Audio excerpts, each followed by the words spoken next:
¿Qué vimos la clase pasada?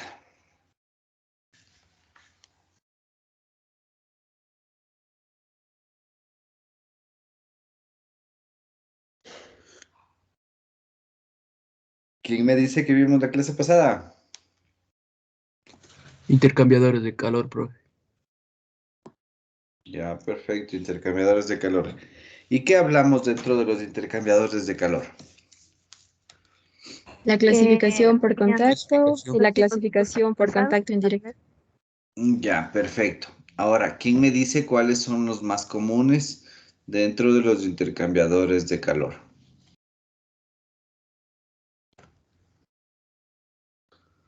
¿Cuáles son los intercambiadores de calor más comunes?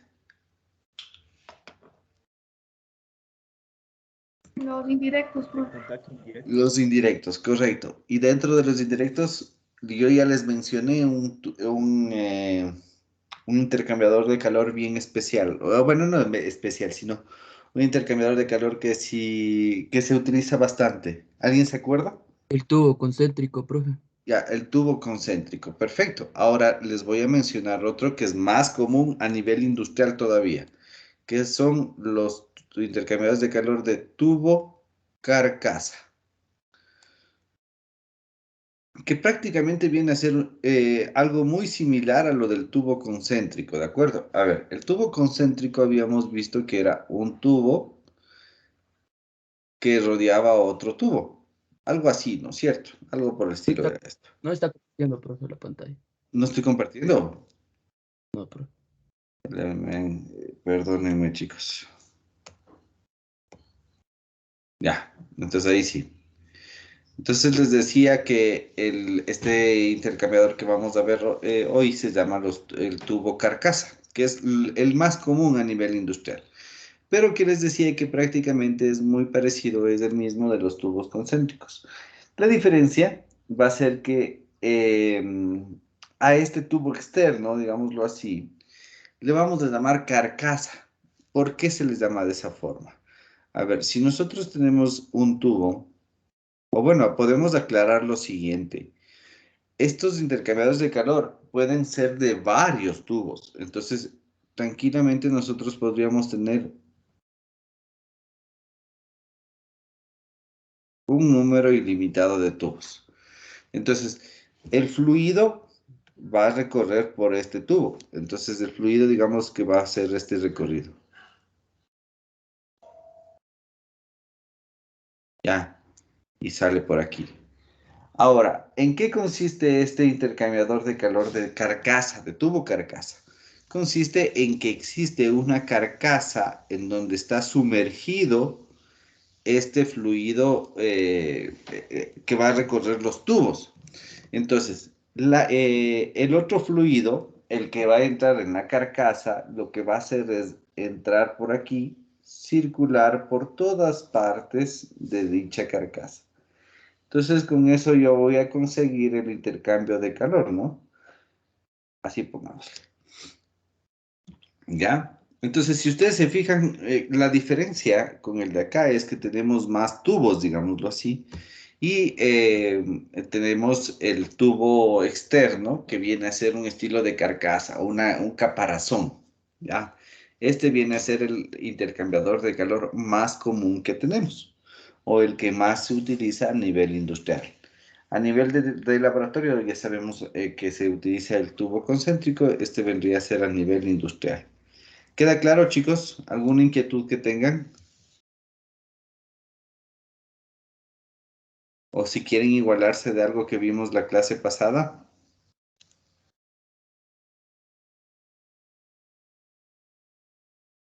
¿No? Bueno. Vamos entonces de nuevo a hacer el gráfico que estábamos hablando. Decíamos que al intercambiador de calor nosotros lo podemos representar de esta manera, ¿no? En donde el fluido azul vendría a ser nuestro fluido frío y el fluido rojo nuestro fluido caliente. Entonces, pongámosle numeritos a las entradas y a las salidas. Este sería 1, 2, este sería 3, 4. ¿Sí?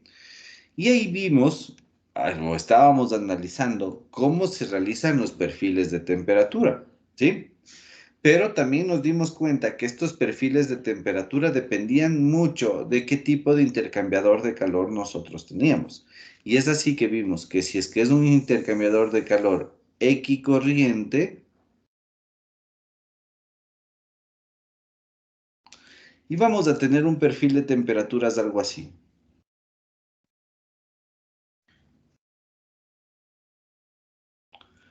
Aquí, bueno, le podríamos poner 0 y 1, haciendo referencia a entrada y salida, ¿no?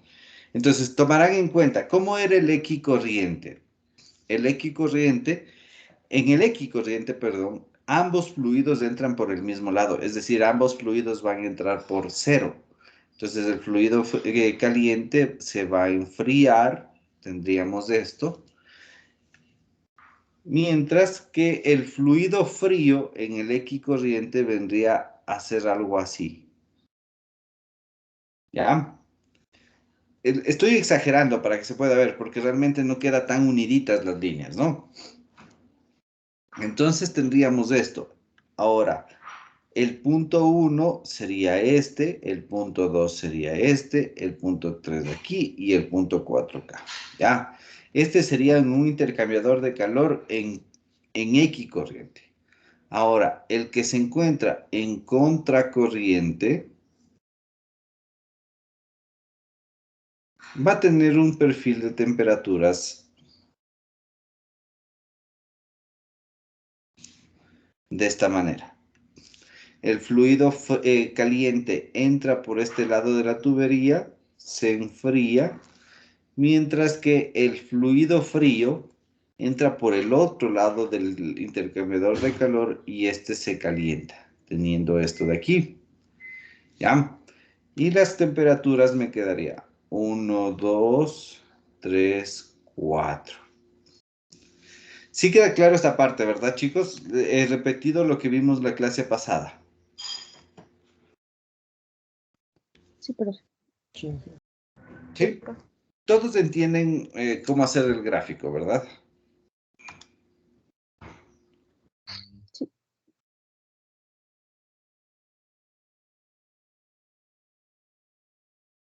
Ya. Entonces, a ver, ya tenemos entonces aclarado cómo serían los perfiles de temperatura. Y hablábamos de cuál es el más efectivo. ¿Cuál de los dos era el más efectivo? Contracorriente. El contracorriente, correcto. Este es el más efectivo. ¿Por qué? Porque si Porque nosotros... alcanza, Dígame, le escucho. porque alcanza una mayor temperatura. Exactamente, porque si El nosotros fluido hablamos de una manera ideal, la temperatura a la cual podría alcanzar el fluido frío viene a ser la temperatura del punto 1, mientras que en el intercambiador de calor en equicorriente alcanzaría una temperatura un poco más baja porque sería la temperatura 2. Y de hecho eso hablábamos, en un intercambiador de calor ideal, esta curva... Bueno, ya se me fue chueco, denme un segundo. Esta curva vendría y haría algo así. Entonces, en la idealidad, T4 alcanza a ser T1, pero en cambio, en un proceso, en equicorriente, T4 alcanza a ser T2. Entonces, por eso era el más eficiente este de acá.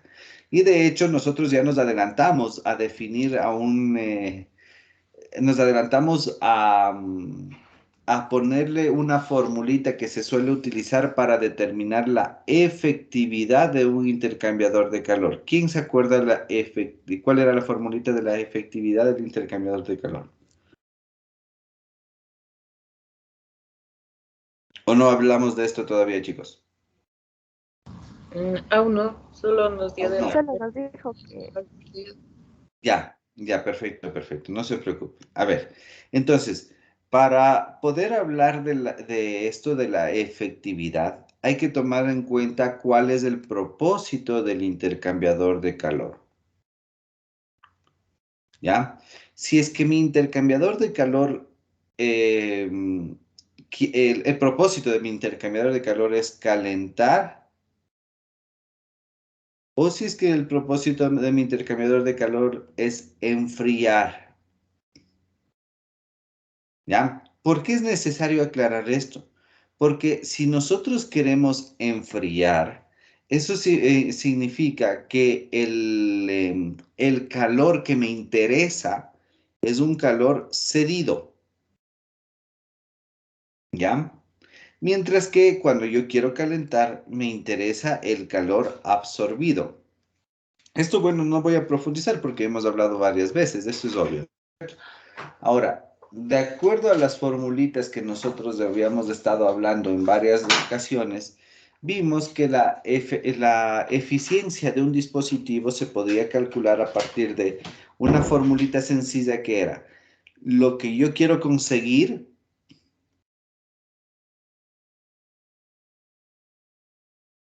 sobre lo que yo suministro para conseguir este propósito. De hecho, dicho de otra manera, cuando hablábamos de las bombas, por ejemplo, habíamos hablado de la potencia que yo suministré, o sea, que le proporcioné al fluido sobre la potencia suministrada a la bomba. Si ustedes se fijan, cumple con este mismo concepto. ¿Qué es lo que yo quiero conseguir? Quiero conseguir un fluido más energéticamente alto, perdón, me expresé mal. Quiero conseguir un fluido mayor, con mayor energía, y yo para eso le suministro potencia a la bomba. Eso es la misma definición, solo que vamos a hablar en términos generales. Entonces, no se habla de eficiencia de un intercambiador de calor, sino se habla de efectividad de un intercambiador de calor.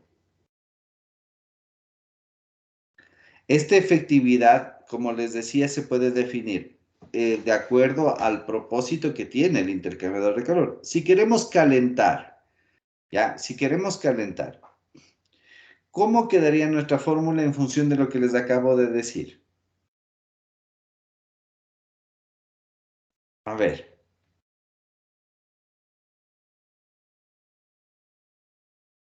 chicos, El calor absorbido sobre el calor cedido. ya, perfecto, muy bien. Ahora, si nosotros quisiéramos enfriar, ¿cómo quedaría nuestra fórmula? Calor cedido Ya, o menos calor absorbido. Ay, ya, muy bien, correcto. Eso es, por eso era la explicación. Ahora, tomemos en cuenta una cosa. Hablemos que estamos, o digamos que estamos analizando temperaturas absolutas, ¿ya? Y que o en otras palabras, vamos a hablar de que el calor en sí se puede reflejar por las temperaturas que nosotros alcancemos. Entonces, ¿eso qué quiere decir? Quiere decir que esta fórmula de aquí yo le puedo dejar expresado en temperaturas. Entonces, pensemos, ¿cuál es el calor absorbido en este caso de aquí? ¿Cuál sería, hagamos para cualquiera de los dos, ¿no? Al fin de cuentas se van a dar cuenta que aquí no interesa si es de equicorriente o contracorriente. A ver, ¿cuál sería el calor absorbido? En el caso de calentarse, de 4 menos de 3, ¿sí o no?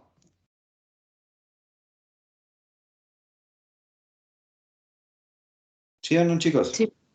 Ya. Y el cedido, en cambio, sería T1 menos T2. Y esta sería la manera de evaluar qué tan efectivo ha sido mi intercambiador de calor en función de las temperaturas. En cambio, si es que tenemos un proceso contrario, es decir, un proceso de enfriamiento, aquí, ¿qué es lo que me interesa? El cedido, ¿no es cierto? Entonces, ¿qué estoy cediendo? Aquí estoy cediendo entre 1 y 2 sobre. ¿Qué estoy absorbiendo? El calor que está, ¿cuál estoy absorbiendo? Perdón, el calor que está absorbiéndose de 3 a 4. Entonces me quedaría la fórmula así. ¿Sí lo ven, chicos? Sí. Ya, perfecto. Entonces, esta es una forma de evaluar al intercambiador de calor. Pongamos un ejemplo. Digamos que me dice que la efectividad de un intercambiador de calor cualquiera es del 80 o del 90%, ¿ya? ¿Qué significaría esto? Significaría que de todo el calor que yo puedo absorber, he absorbido tan solo el 90%. ¿Sí o no?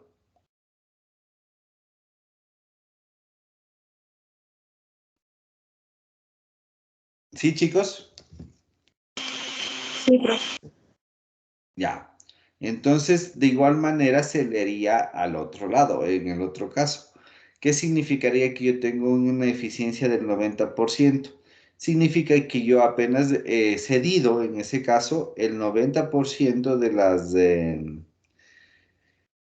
de la, ¿cómo se llama? De la energía que yo podría absorber. Y así vamos jugando con esos valores. ¿Todos claros?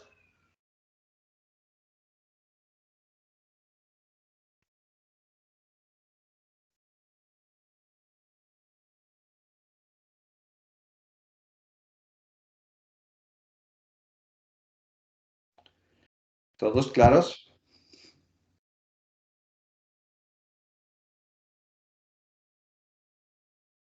Sí, profe. ¿Quién puede repetir eso del 90%? Claro que sí.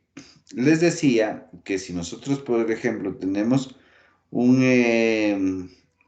ejemplo de que nos dice que un intercambiador de calor em, tiene una efectividad del 90%, significa, por ejemplo, en este caso de acá, que de todo el calor que se cedió, apenas el 90% se absorbió. Eso significaría. Y en el otro lado sería igual. En el otro lado sería que de todo el calor que yo pueda, que yo di para que se absorba, tan solo el 90% se cedió. Ya. Oh, perdón, a ver, perdón, me expresé mal, me expresé mal. Repito. De todo el calor que se cedió, solamente se absorbió el 90%. Pero esto es en el caso de enfriamiento. Eso tienen que diferenciar, ¿no? Ya. Ya. Entonces, bueno, esto tomarán en cuenta, ¿de acuerdo? Claros hasta ahí, ¿verdad?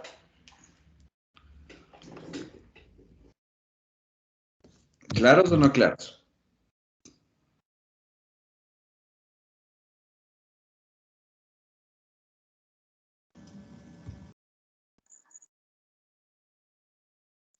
Bueno, espero que sí. Voy a seguir.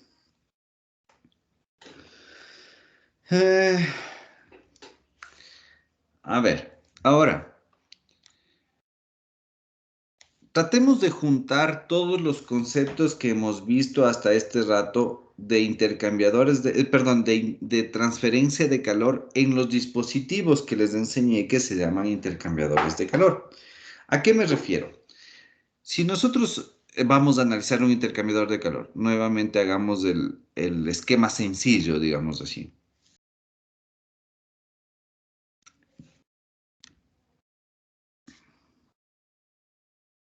¿Ya? Esto, si nosotros le quisiéramos ver ya en la, ¿cómo les explicaré? No sería en la realidad, sino ya en la práctica. Esto no es así de sencillo. Realmente nosotros tendríamos, hagámosle ahora sí un tubo concéntrico para que me entiendan. Nosotros tendríamos un tubo interior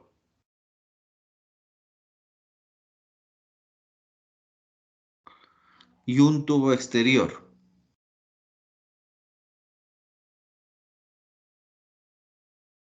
¿Ya? Escúchenme bien esto, chicos. Esto escucharánme bien. Para que exista una mejor transferencia de calor, casi siempre por el tubo interior, siempre se le hace recorrer al fluido caliente. ¿Con qué propósito? Si nosotros tenemos una temperatura aquí interior de 90 Celsius y aquí esta agua va a recorrer, qué sé yo, a unos 25 Celsius, obviamente la transferencia de calor se va a dar siempre en este sentido, ¿ya? Pero ¿qué es lo que sucedería si es que en cambio, por ejemplo, cambiamos las posiciones y le ponemos al que tiene mayor temperatura por la parte de afuera. Es decir, ahora estaríamos hablando que los 90 Celsius sería acá. 90, 90 y aquí los 25. ¿Qué sucede si le colocamos así? Lo que va a suceder es que el calor se va a ir, sí es cierto, se va a ir hacia el fluido de 25 Celsius, pero también va a haber una cierta cantidad que se va a ir o se va a perder a los alrededores, porque obviamente la temperatura de los alrededores también está diferente a la temperatura de los 90 Celsius. ¿Sí me entendieron? Sí, profe. Sí, profe. Listo. Entonces tendríamos el fluido caliente que circula por la parte de adentro y el fluido frío que va a circular por la parte de afuera. ¿Ya? Entonces, como les decía, ya hay un intercambiador de calor en la realidad. Fíjense que nosotros tenemos un flujo continuo, es decir, aquí continuamente se va a dar una transferencia de calor. Entonces, como continuamente se va a dar una transferencia de calor, nosotros ya no estaríamos hablando de cantidad de calor, sino flujo de calor.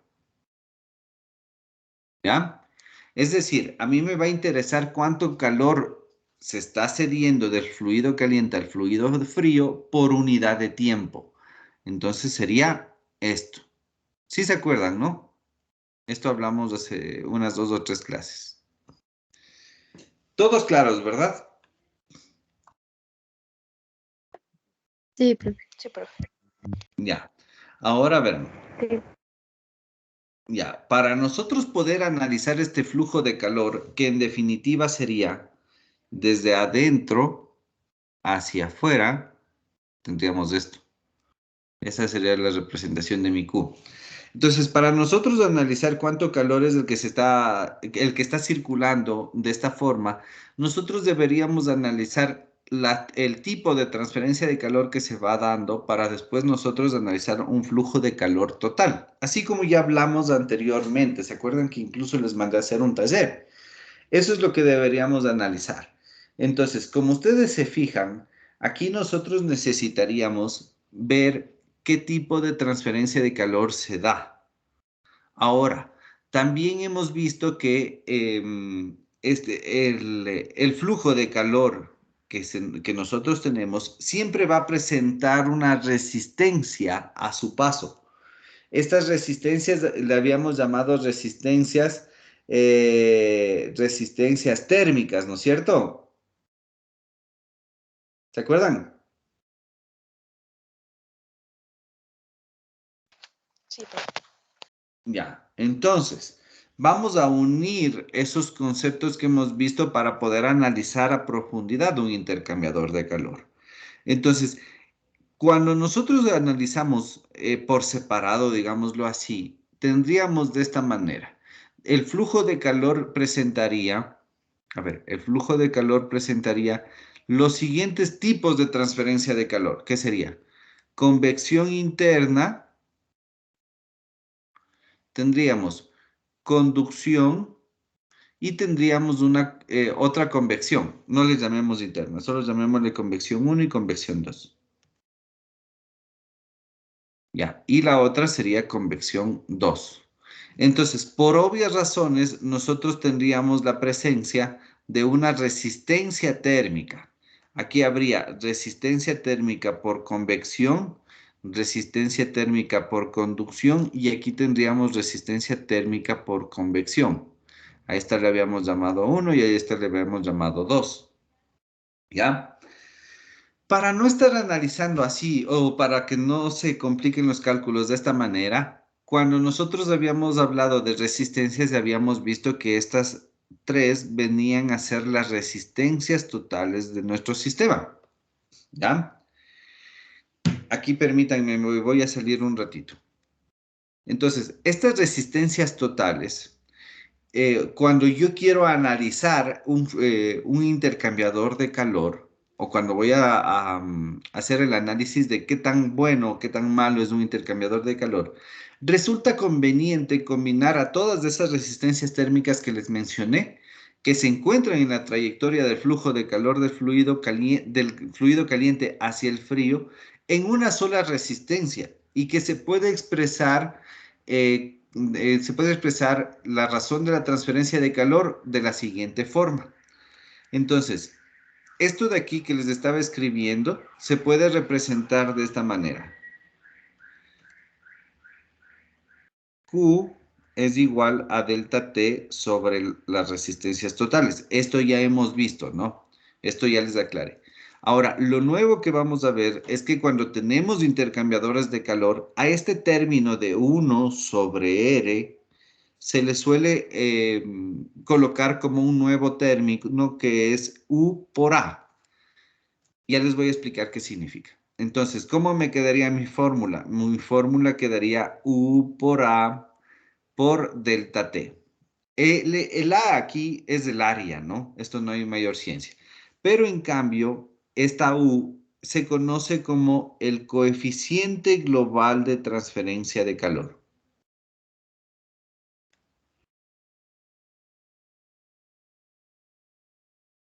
Ya. ¿Y qué es lo que hemos hecho? O sea, ¿por qué llegamos a esta fórmula? ¿Cuál es el propósito? El propósito de llegar a esta forma, de esta fórmula, es poder analizar cómo se dan las resistencias a la transferencia de calor totales en un intercambiador de calor. Y esto se aglutina o se agrupa en este nuevo coeficiente global de transferencia de calor.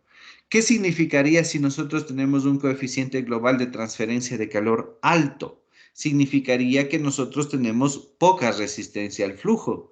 O si es que nosotros tenemos un coeficiente global de transferencia de calor bajo, significa que tenemos alta transferencia de calor. Eso sería la interpretación física de esto, ¿no? Y no es nada más que tratar de acomodarle en un término total a todas las resistencias que se presentan en un intercambiador de calor para que se haga más fácil su análisis. ¿Sí queda claro, chicos?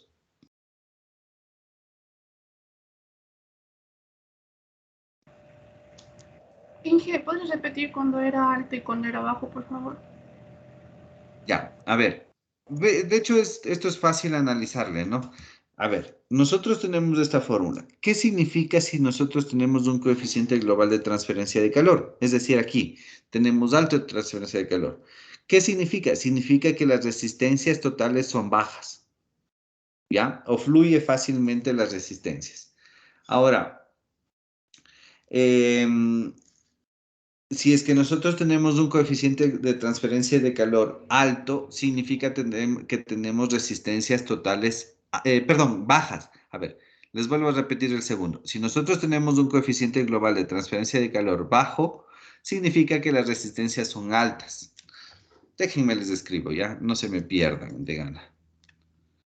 A ver, si U es alto, ¿esto qué significa? Significa que las resistencias totales son altas o hay bastante, perdón, estoy confundido, ¿qué es pues? A ver, si es que tengo un coeficiente global de transferencia de calor alto, significa que las resistencias totales son bajas. Ahora, si es que tengo un coeficiente global de transferencia de calor bajo, significa que las resistencias, en cambio, son altas. ¿Sí? Son inversamente proporcionales. La fórmula misma me lo dice, ¿no? Ahora, a su vez, ¿qué significa que nosotros tengamos un coeficiente global de transferencia de calor alto? Veamos la fórmula. Si nosotros tenemos un coeficiente global de transferencia de calor alto, significa que nuestro flujo de calor también va a ser alto. Es decir, transfiero más fácil el calor. Ahora, si nosotros tenemos un coeficiente global de transferencia de calor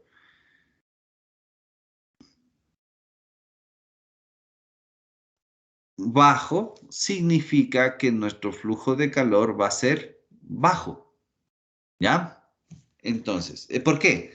Porque es proporcional el flujo de calor al diferencial de temperatura a través de U, que es el coeficiente de transferencia de calor.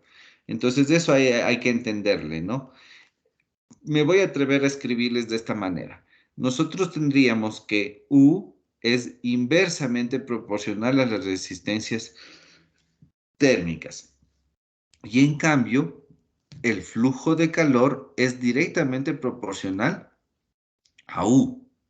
Si es que se mantiene el delta T, me refiero, ¿no? Para que me entiendan. Por eso dije, me voy a arriesgar a escribirles así. Pero bueno. A ver, entonces, ¿sí queda claro este análisis, chicos?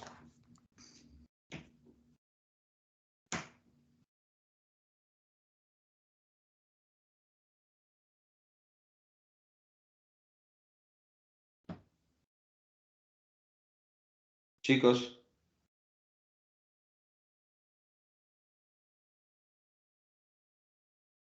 Sí, profe. Sí, profe. ¿Ya? Sí. Entonces, ese sería el coeficiente global de transferencia de calor.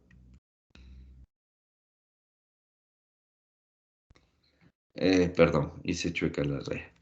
Y de hecho me voy a salir un ratito para poder ver qué más sigue. Bueno, aquí está explicado lo del coeficiente global de transferencia de calor y cómo vendría a ser cómo vendría a ser en función de las resistencias, obviamente, ¿no? Ahora, en las unidades del coeficiente global de transferencia de calor son watts sobre metro cuadrado por grado Celsius. ¿Sí estoy en lo correcto? Sí. Son watts sobre metro cuadrado por grado Celsius. Estos no se olvidarán porque estos sí van a necesitar después. Es obvio también para que coincidan las unidades, ¿no? Entonces, ya tenemos esta formulita que es la que vamos a utilizar. A ver, veamos qué más me dice la teoría.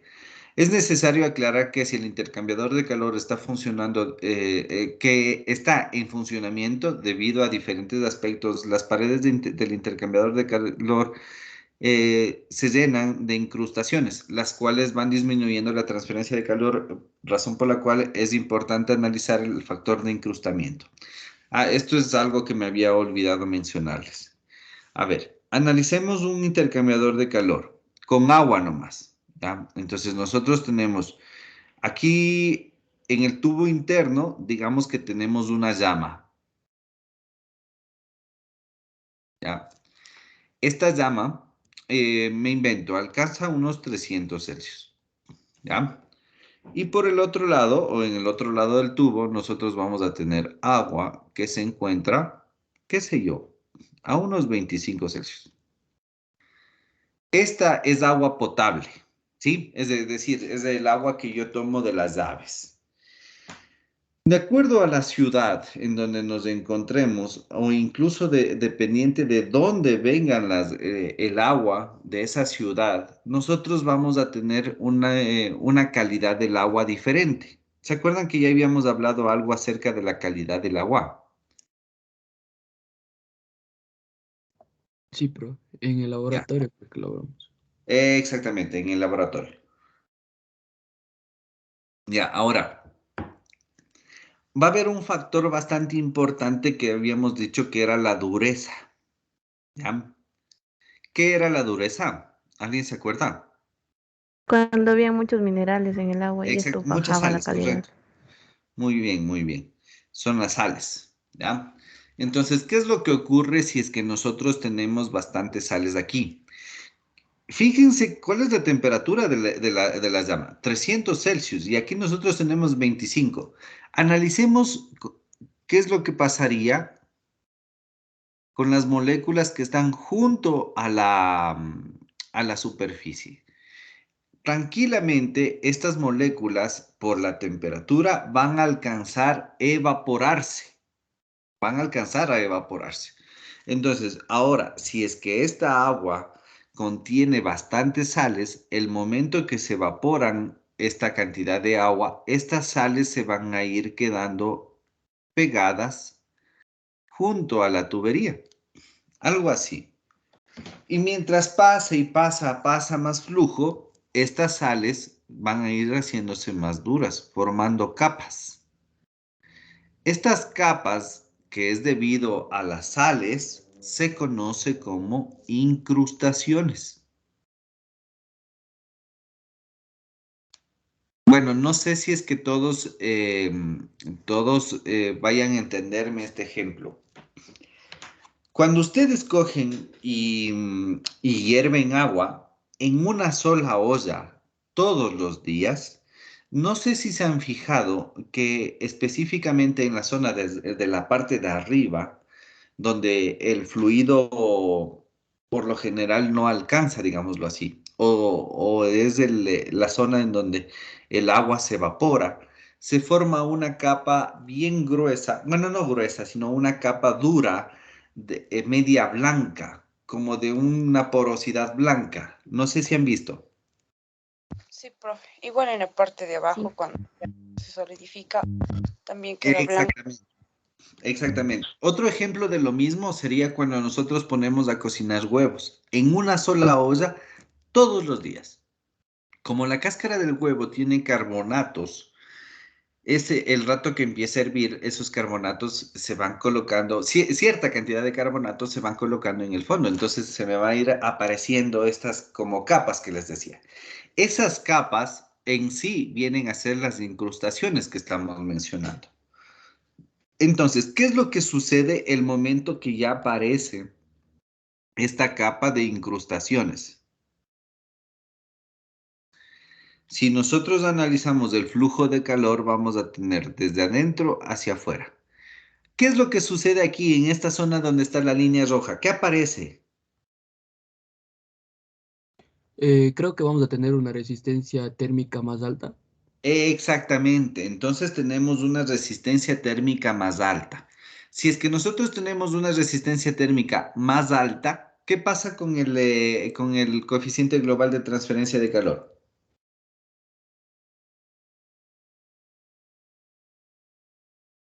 A ver, perdón. Claro, ¿qué pasa si es que nosotros tenemos una resistencia térmica alta? ¿Qué pasa con el flujo de calor? Me quería referir.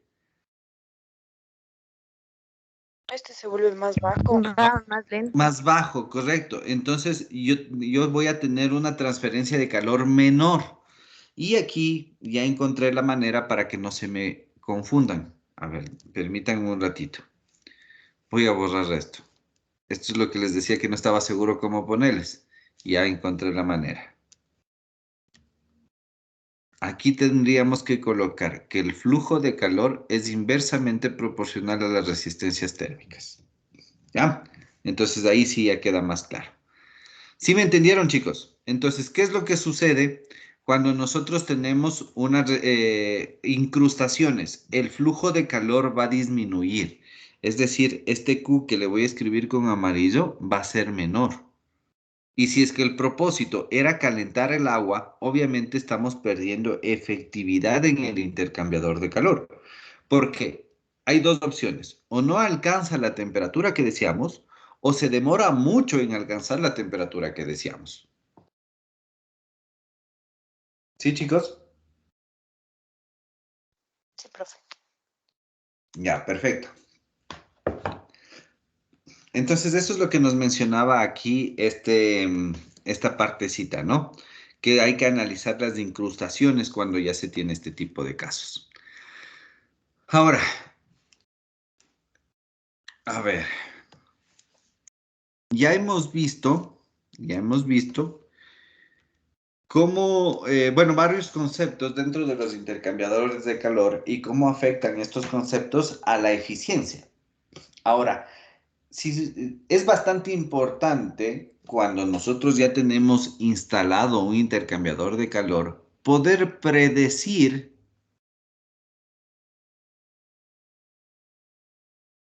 las temperaturas del intercambiador de calor. ¿Ya? Esto es bastante importante. Es obvio, si es que nosotros tenemos un intercambiador de calor fijo, en el cual yo meto agua caliente, para calentar otro flujo de agua, me va a interesar saber cuál es la temperatura a la que va a salir.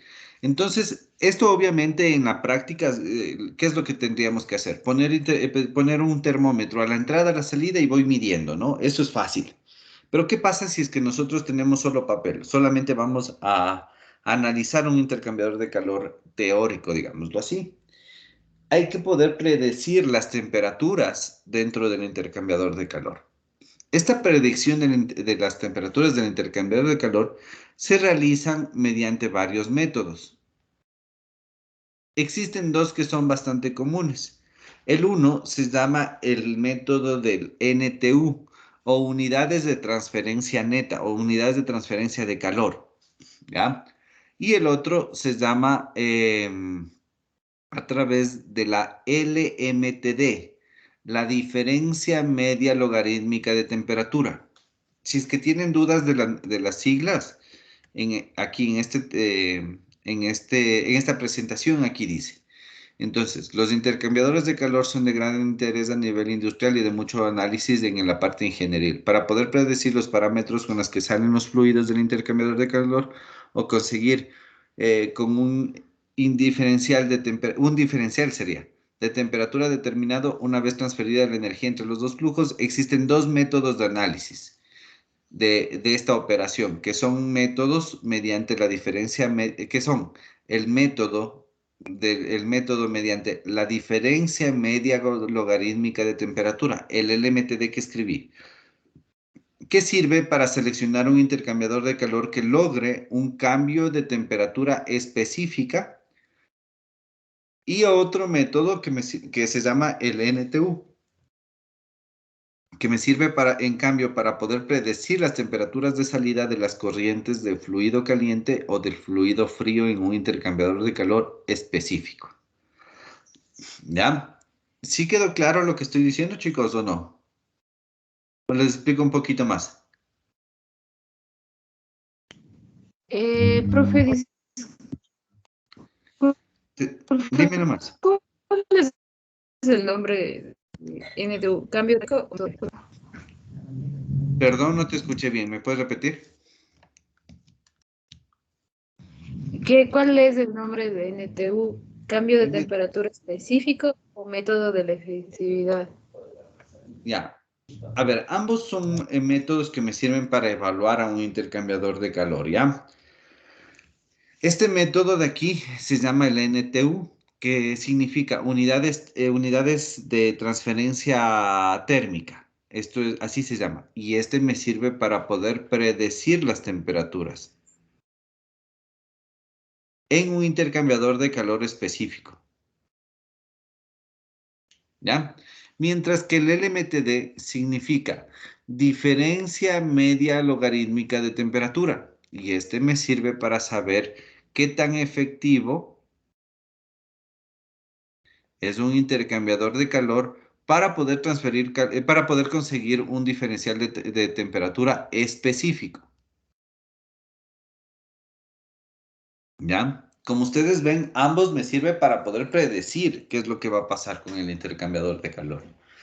Por cuestiones, perdón, me iba a adelantar. Ahí sí quedó más claro la pregunta que me tenías. Sí, profe. Gracias. Ya. Ahora, ya me olvidé lo que iba a decir. ¿Qué era? ¿Qué les estaba diciendo? Ya me olvidé. Cuestiones, ¿no? A ver, ¿qué les iba a decir? Algo de cuestiones, dijo pro. Por cuestiones de tiempo. Por cuestiones de Por tiempo, cuestiones digo. de tiempo. Ya, gracias. Por cuestiones de tiempo no voy a avanzar a explicarles o no les voy no le voy a avanzar a darles de este NTU. Solamente nos vamos a basar en el método del LMTD, ¿ya? Que es la diferencia media logarítmica de temperatura. ¿De acuerdo? ¿Sí queda claro? Ahora, ¿qué condiciones nosotros, digámoslo así, tenemos que suponer para poder aplicar estos métodos? La principal condición sería de que el intercambiador de calor siempre trabaje en un flujo estacionario, ¿ya? ¿Qué quiero decir con esto? Por ejemplo, el flujo másico de cada fluido tiene que permanecer constante, las propiedades de los fluidos de igual manera, la temperatura, la velocidad, tanto a la entrada como a la salida, ¿sí? Son condiciones, digámoslo así, que tenemos que o bien suponer o bien acondicionar para que funcione de esa forma. Ahora, ¿qué otra cosa también hay que considerar? Cuando los intercambiadores de calor trabajan durante largos periodos de tiempo, en general, el calor específico del fluido cambia con la temperatura, como nosotros ya lo sabemos. Pero este calor específico va a cambiar en un intervalo específico de temperaturas. Es decir, si es que nuestro intercambiador de calor trabaja entre 5 y 15 Celsius, nosotros ya sabemos que ese calor específico va a trabajar en ese rango específico de temperaturas. Entonces, de esta forma, o a partir de este análisis, nosotros podríamos considerar constante al calor específico, o en otras palabras, considerar el valor promedio entre este rango de temperaturas. ¿Sí? No sé si queda claro esta partecita.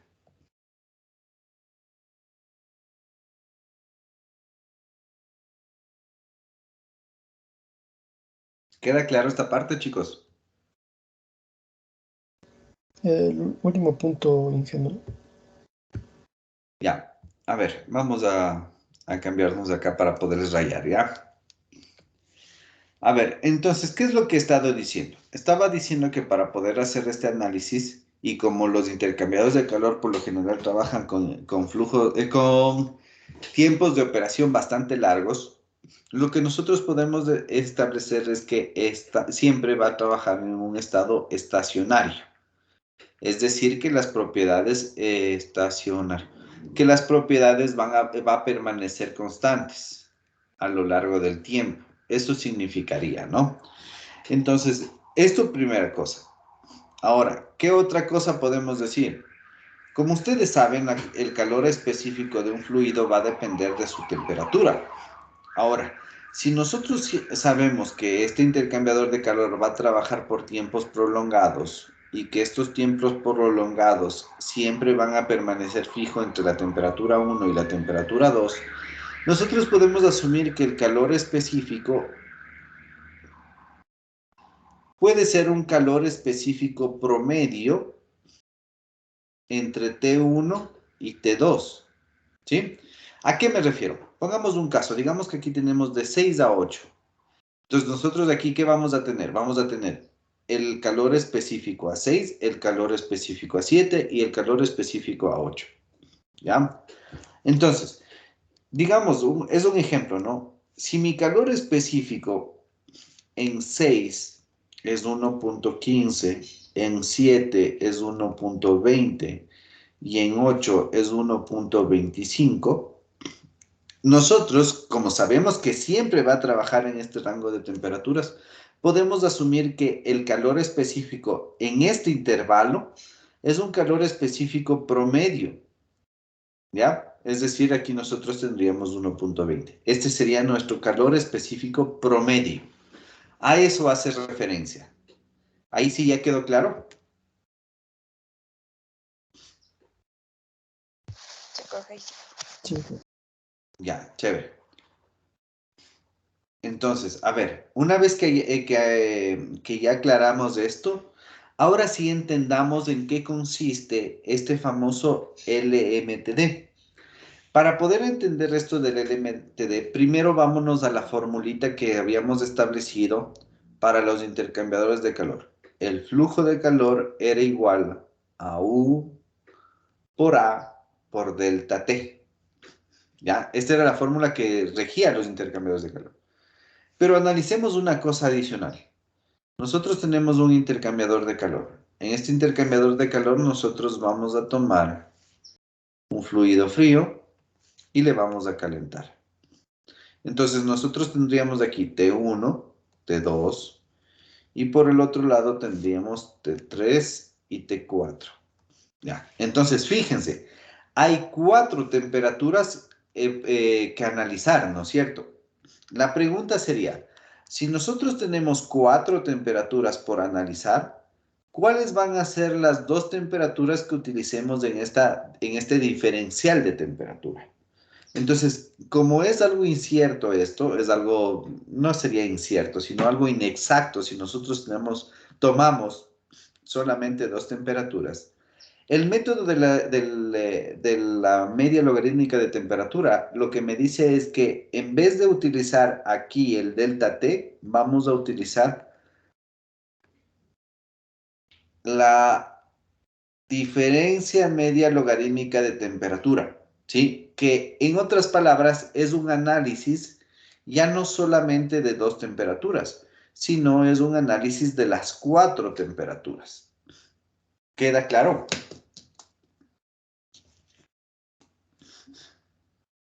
¿Queda claro, chicos? Sí, profe. Ya, ahora, el asunto sería poder determinar cuál es el LMTD para cada uno de los casos. Entonces, esto del LMTD tiene su formulita, es decir, ya existe una formulita del LMTD. A ver, ¿dónde estoy? Acá. Entonces, la fórmula del LMTD es igual a, al delta T1 menos el delta T2 sobre el logaritmo del delta T1 dividido para el delta T2. Ya les voy a explicar. Solamente copiemos aquí. Entonces, nosotros podríamos decir entonces que el LMTD es igual. Al LMTD también se le coloca con esta simbología, ¿no? ¿Ya? Entonces aquí nosotros podríamos poner, para que sea equivalentes las dos fórmulas de aquí arriba, podríamos ponerla así. ¿Ya? Y la formulita habíamos visto que era delta T1 menos delta T2 sobre el logaritmo, por eso es media logarítmica, ¿no? De delta T1 sobre delta T2. Esta sería la formulita que rige a la diferencia media logarítmica de temperatura. ¿Ya? ¿A qué hace referencia estos deltas? Hacen referencia a los deltas entre la temperatura del fluido frío y el fluido caliente. Entonces, tenemos dos porque va a haber dos puntos en donde se encuentren estos fluidos. El fluido a la entrada y el fluido a la salida. Entonces, por eso es 1 y 2. La pregunta sería, ¿cómo poder calcular el delta T1 y el delta T2? Aquí hay que tomar en cuenta qué tipo de intercambiadores de calor nosotros tenemos. Si nosotros tenemos un intercambiador de calor de equicorriente,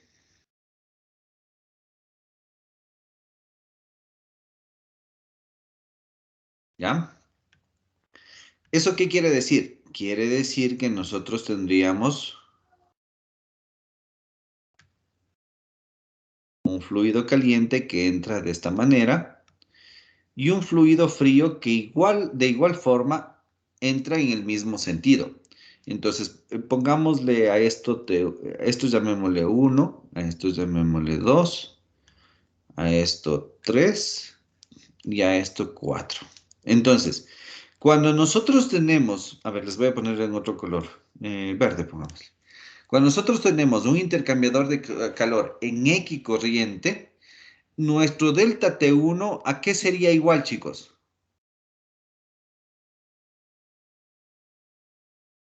Chicos,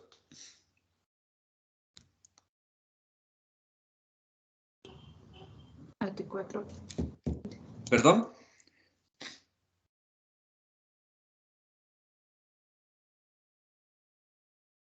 Sería T3 y T2. T3 y T1, fíjense aquí. Este vendría a ser nuestro delta T1 y este delta T2. Entonces, delta T1 quedaría T3 menos T1. Y en cambio, acá abajo, perdón, y en cambio, en el lado de la salida, nosotros tendríamos que delta T2 sería igual a ¿qué? A T4 menos T2. ¿Sí le ven? Ya.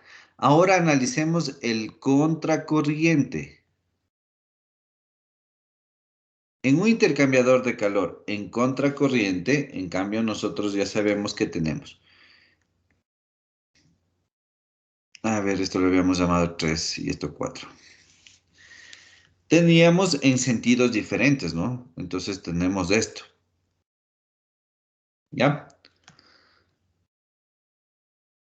¿Cómo quedaría nuestro delta T1 en cambio en este caso de acá del contracorriente? Delta T1 quedaría T3 menos T2 y el delta T2 quedaría T4 menos T1. ¿Sí le ven?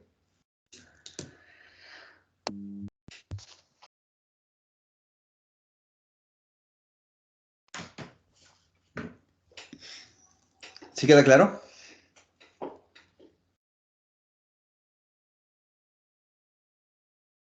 Chicos. Sí. Sí. Ya, perfecto. Entonces, ya con esto ya queda claro cómo calcular el LMTD. Ahora, fíjense en una cosa. A pesar de que nosotros podemos determinar el LMTD con estas fórmulas, siempre vamos a necesitar calcular ¿qué? ¿Cómo se llamaba esta U? Coeficiente global de transferencia de calor. Ya, correcto. Entonces nosotros necesitamos siempre calcular el coeficiente global de transferencia de calor. ¿Y cómo calculamos el coeficiente global de transferencia de calor? Calculando las resistencias totales. ¿Ya? ¿Sí queda claro?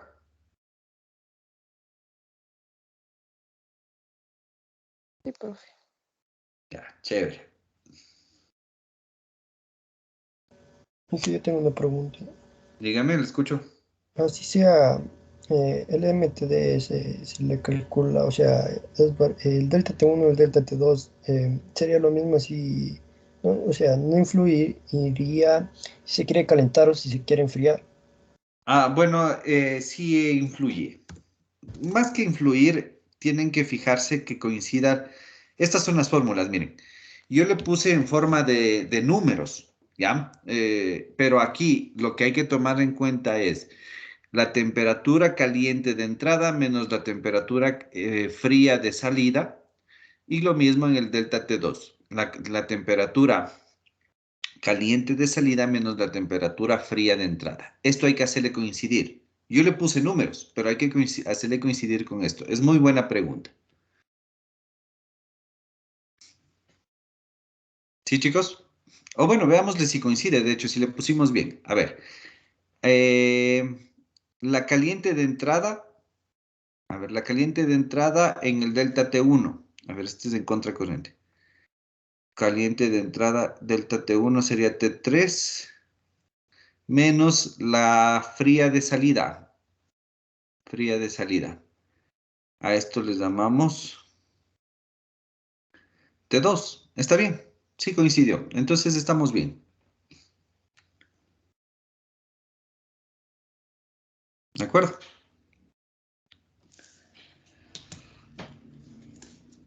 ¿De acuerdo, chicos?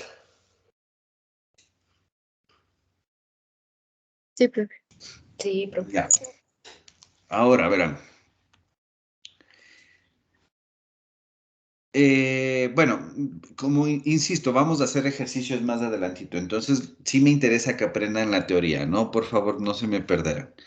Ahora veamos un tipo de intercambiadores especiales, entre comillas, que nosotros podemos tener, que van a ser los famosos evaporadores o condensadores. No sería o y condensadores, porque son diferentes. A ver, ¿cuál es el particular de estos evaporadores, de estos condensadores? Que dentro del intercambiador de calor se va a dar un cambio de fase, ¿ya? Entonces, ¿cuál es el particular de un cambio de fase? Lo particular va a ser que uno de los dos fluidos que está entrando al intercambiador de calor, como cambia de fase, va a tener su temperatura y presión constante. Es decir, no va a cambiar de temperatura. Entonces, en el perfil de temperaturas, ¿cómo nos quedaría?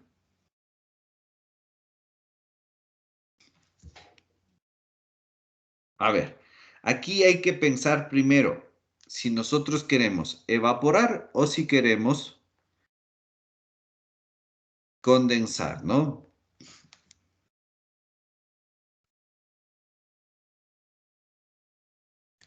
¿Ya? Entonces, verán. ¿Por qué les digo que hay que analizar de esta manera? O bueno, hay que tomar en cuenta esto. Si nosotros vamos a evaporar, ¿ya? A ver, a evaporar. Déjenme, más bien le copio tal cual está el gráfico para no hacerlo de diferente forma. Ya. Entonces, a ver, ¿le copio o no le copio? Déjenme ver cómo están los nombres.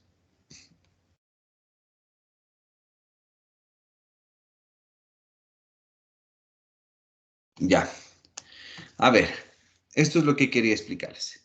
Si voy a condensar, vamos a hablar primero de los condensadores. Si voy a condensar, eso significa que yo estoy introduciendo a mi sistema un fluido que se encuentra como gas a una temperatura elevada.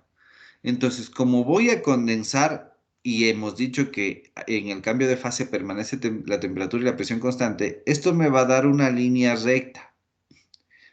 ¿Por qué da una línea recta? Porque la temperatura de condensación va a ser la misma a lo largo de todo el proceso hasta que todo el gas se haya convertido en líquido. ¿Sí? ¿Se acuerdan que esto ya hablamos varias veces? Entonces, hasta que no todo el gas se convierte en líquido, la temperatura va a permanecer constante. Entonces, tendríamos una temperatura de condensación fija, una línea recta. Ahora, ¿qué es lo que sucede con el otro fluido?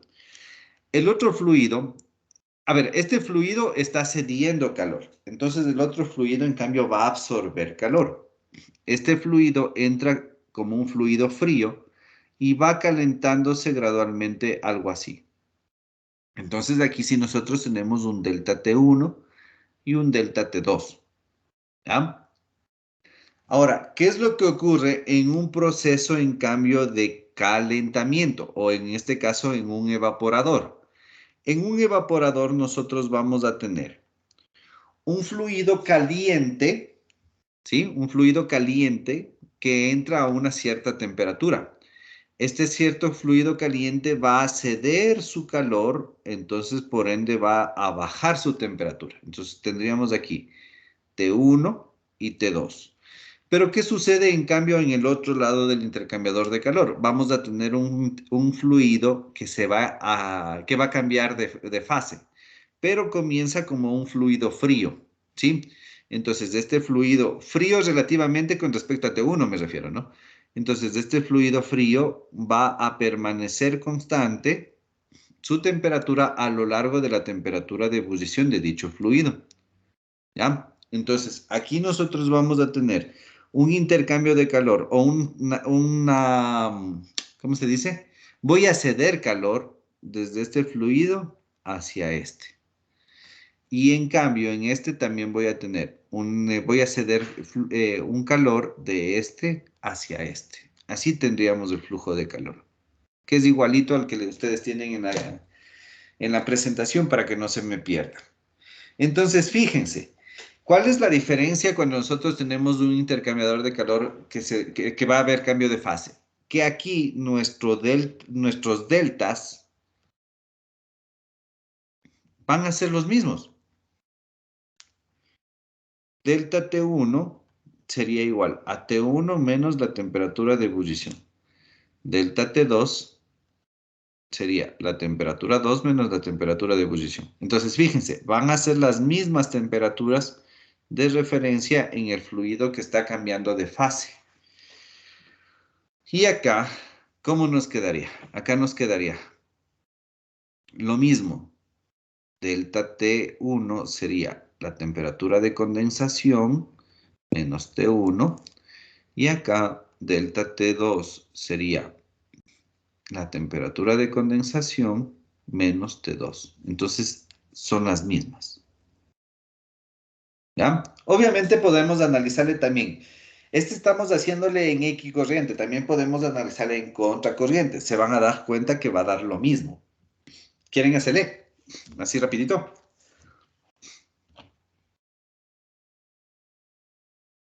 A ver, entonces ya está hecho para un equicorriente. Hagamos para un contracorriente. O bueno, no voy a hacerles el gráfico. Solamente escribamos entonces aquí cómo quedarían las fórmulas. Pongámosle en amarillo para que se note.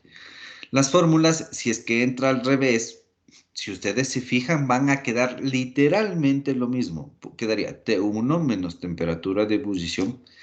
Fíjense, si esto le movemos al otro lado, ¿qué sucede? Es literalmente lo mismo. T1 menos temperatura de ebullición. Y acá me va a quedar T2 menos temperatura de ebullición. ¿Por qué ocurre esto? Porque esta temperatura permanece constante. Aquí igual, va a quedar lo mismo.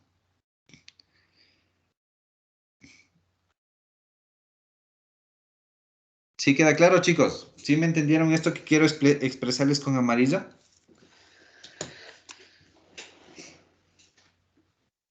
Lo de amarillo eran equicorriente, ¿verdad, profe? Contracorriente. El verde y el morado es el que está en equicorriente.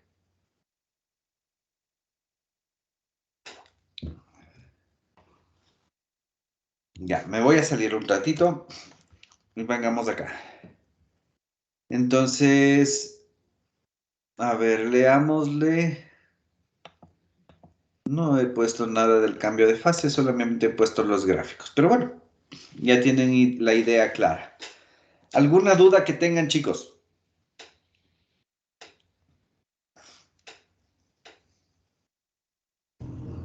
Profe, en el condensador dijo que cuando el gas se convierte en líquido, ahí se cambia de temperatura. Eso No, no lo aplica lo mismo que entendí. estábamos hablando. En un cambio de fase, la temperatura permanece constante debido a que hasta que no todo el líquido se convierta a gas o no todo el gas se convierta a líquido, va a haber algún cambio de temperatura. A eso me refería. Ya, profe.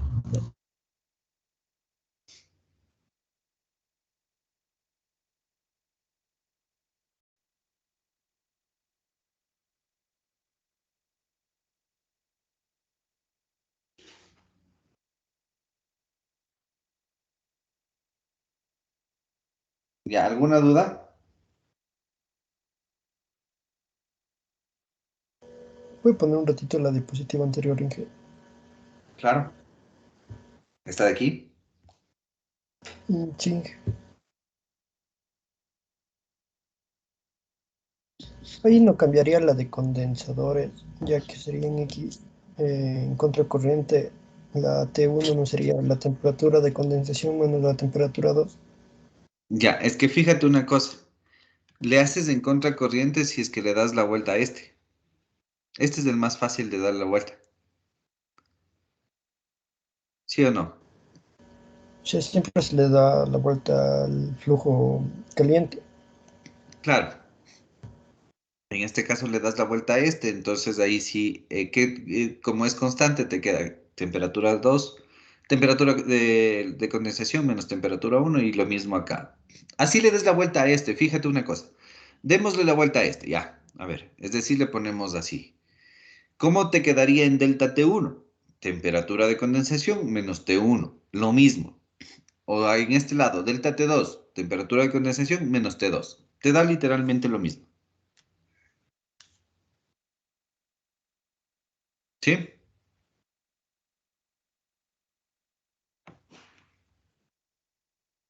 ¿De acuerdo? Sí, Inge. Ya. ¿Tienen alguna otra duda?